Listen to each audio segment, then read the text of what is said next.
Voice is an innovative grant facility that supports rights holders and groups in 10 countries in Asia and Africa facing marginalization and discrimination in their efforts to exert influence in accessing productive resources, social services, and political participation. It aims to amplify and connect the unheard voices with the principle of leaving no one behind. Voice operates in contexts where civic space is shrinking and power is shifting at a fast pace, hence increasing marginalization and vulnerability among rights holders and their societies. After 5 years of voice implementation in Uganda, we wish to take you on a journey to show the footprints of rights holders and grantees that have been working to increase space for political participation.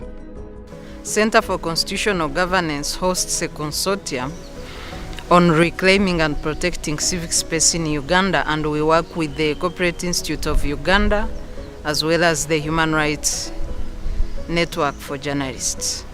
Today as we speak, since we engaged the different actors, we have over 4 cases in court running today of journalists whose rights were violated by the security and politicians.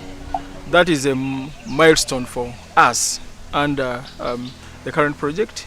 CCG previously had implemented digital advocacy, but Voice Project helped us amplify the use of digital advocacy, and it enabled us work so well and reach so many people beyond what we had anticipated. We have many artists that have given interviews and journalists as well as activists to the Civic Space TV on the space itself, as well as citizens' participation in their governance.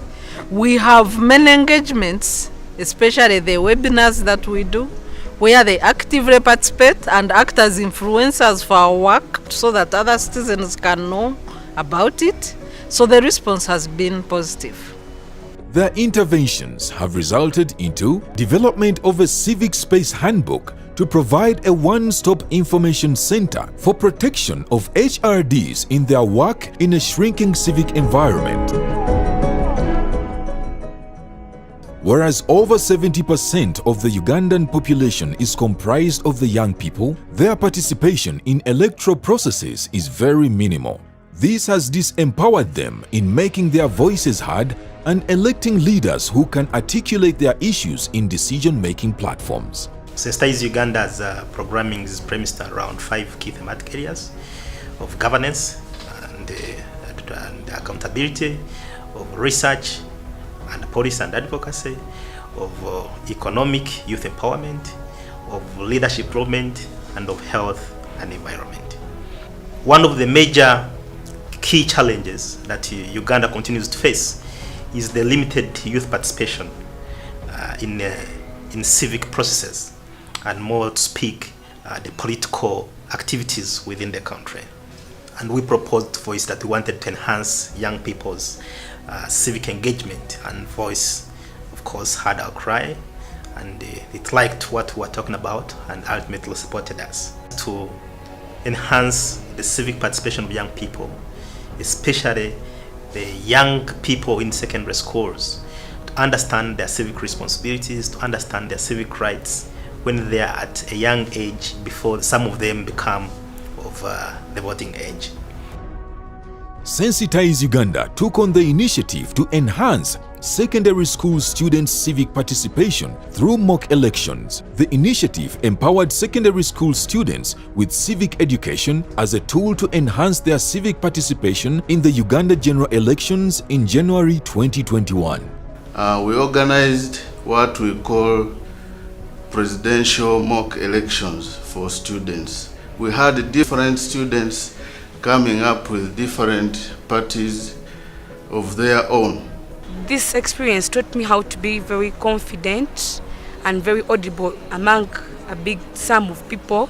Sensitize Uganda was able to bring out the requirements needed for a voter to take participation in an election, and I endeavored that I had all the qualifications and requirements needed for the general election right before it started.